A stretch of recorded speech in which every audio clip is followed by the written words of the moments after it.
Assalamualaikum warahmatullahi wabarakatuh. Hari ini kita akan mempelajari sebuah besaran, yakni momen gaya atau torsi, atau disebut juga dengan tau. Momen gaya atau torsi adalah ukuran keefektifan gaya dalam memutar benda terhadap suatu poros tertentu. Ketika sebuah benda dikenai gaya, maka ada tiga kemungkinan. Yang pertama, benda tersebut bergerak atau bergeser translasi. Yang kedua, benda tersebut berputar atau berotasi. Dan yang ketiga, benda tersebut bergerak, bergeser atau translasi sambil berputar atau berotasi. Perhatikan gambar yang sudah kami sediakan. Ada sebuah persegi atau kotak yang dikenai 5 buah gaya, yakni gaya A, gaya B, gaya C, gaya D, dan gaya E. Dari kelima buah gaya ini, hanya satu buah gaya yang menyebabkan benda berputar. Benda B atau gaya B bergerak atau bekerja, kalau kita perpanjang, tepat menuju ke pusat benda, sehingga gaya B ini tidak akan menyebabkan benda berputar, tapi hanya akan bergeser searah dengan tarikan gaya B. Gaya C, kalau kita perpanjang arahnya juga menuju ke pusat, maka gaya ini tidak akan menyebabkan benda berputar, tapi hanya akan menyebabkan benda bergeser searah dengan dorongan gaya C. Begitu juga dengan D dan E. Gaya yang menyebabkan benda berputar adalah gaya A. Kalau kita perhatikan, titik tangkap gaya A berada di pojok kotak, sehingga membentuk jarak tertentu dari pusat. Jarak ini yang kami beri warna merah kita sebut dengan lengan gaya. Maka dari kelima gaya yang ada pada gambar, hanya gaya A yang menyebabkan benda berputar karena tidak menuju atau meninggalkan pusat benda. Benda berputar atau berotasi apabila ada gaya yang bekerja tidak pada poros rotasinya, sehingga terbentuk lengan gaya atau R. Ada tiga hal yang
sehingga torsi F sin alfa dikalikan dengan R, atau bisa kita tulis F kali R sin alfa. Atau kalau kita menggunakan komponen gayanya F cos theta, tinggal menggantikan dengan R, sehingga torsinya bisa kita hitung F cos theta kalikan R atau F kali R cos theta. Apabila Anda bingung dengan sudut, kami beri penjelasan tambahan. Dalam memproyeksikan gaya, maka kita tinggal melihat sudut yang dilewati. Apabila melewati theta, maka komponen gayanya kita gunakan cos.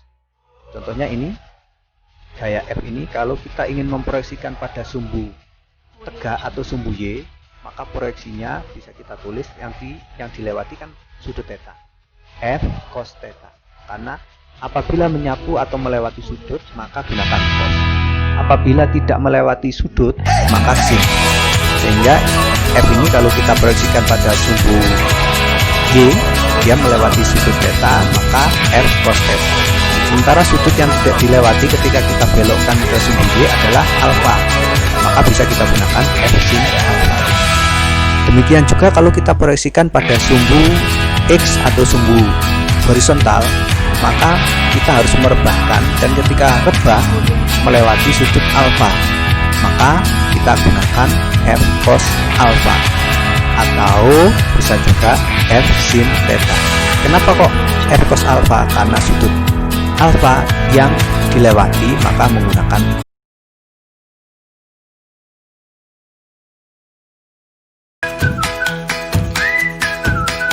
Untuk lebih memahami konsep momen gaya atau torsi, coba perhatikan pintu yang ada di rumah Anda, kemudian beri tanda A pada pegangan pintu, B di tengah-tengah daun pintu, dan C di engsel pintu seperti pada gambar.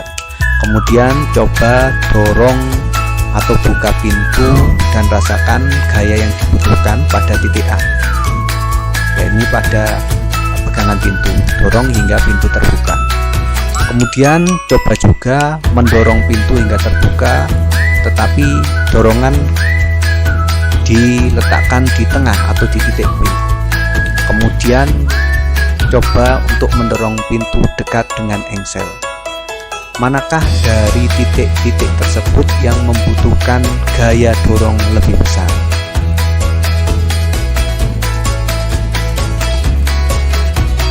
Kenapa ada perbedaan besarnya gaya dorong ketika kita mendorong atau membuka pintu dari titik-titik yang berbeda? Itu disebabkan oleh nilai torsi yang dihasilkan atau momen gaya yang dihasilkan berbeda.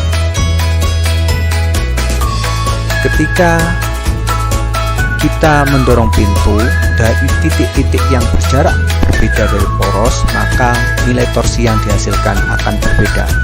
Misal daun pintu tersebut lebarnya 80 cm atau 0,8 meter.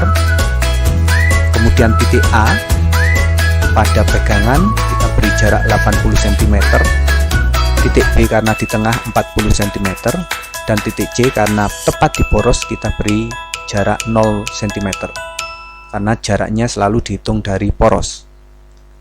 Kemudian untuk mendorong pintu kita gunakan gaya yang sama, misal 10 Newton, maka torsi yang dihasilkan pada setiap titik adalah sebagai berikut. Ini pintunya, titik-titiknya A, B, C. Kita lihat dari samping pintu. Kemudian ini gambar yang bawah adalah pintu, kita lihat dari atas. Coba perhatikan bahwa daun pintu sebagai lengan gaya, dan ada gaya FA, FB, FC. Ketika gaya telah tegak lurus terhadap lengan gaya, sehingga tidak usah menggunakan sin atau cos. Pada titik A, torsi yang dihasilkan adalah 8 Newton.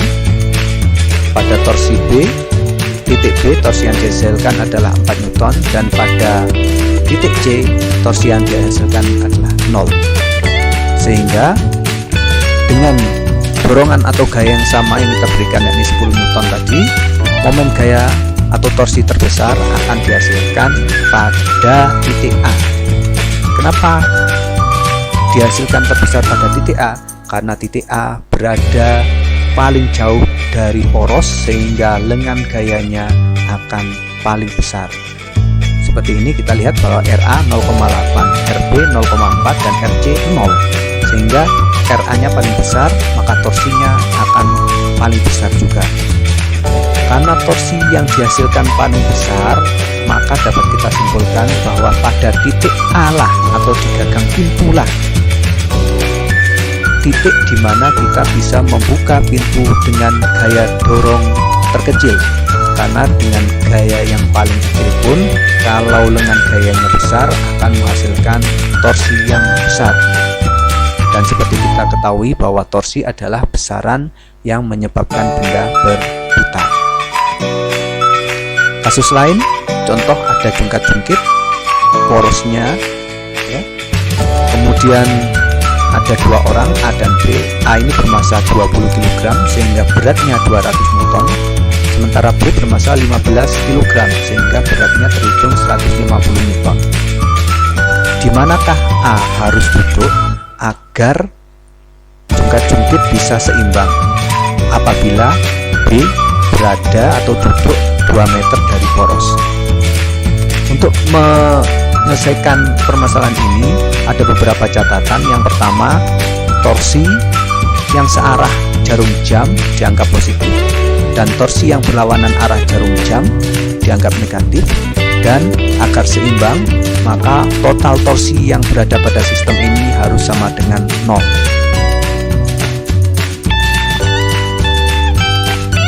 Ini perhitungannya, sigma torsi harus sama dengan 0, ini syarat agar seimbang. Kemudian torsi A min torsi B. Kenapa torsi A min torsi B? Karena torsi A bernilai positif. Perhatikan bahwa si A ini gaya beratnya akan mendorong ke bawah, sehingga putarannya bisa kita anggap searah jarum jam apabila porosnya ada di tengah. Kemudian kenapa torsi B ini bernilai negatif min torsi B? Karena massa B akan mendorong anak atau mendorong jungkat-jungkit turun ke bawah, sehingga putarannya akan melawan arah jarum jam. Kita lanjutkan perhitungannya. Torsinya kita jabarkan bahwa torsi adalah perkalian antara gaya dengan gaya, baik A maupun B, sehingga nanti akan ketemu bahwa lengan gaya yang diperlukan agar jungkat-jungkit tetap dalam posisi seimbang adalah 1,5 meter. Jadi si A harus duduk sejauh 1,5 meter dari poros jungkat-jungkit agar jungkat-jungkit ini dalam posisi setimbang. Demikianlah sedikit penjelasan tentang momen gaya. Semoga bisa membantu kalian belajar fisika. Terima kasih. Assalamualaikum warahmatullahi wabarakatuh.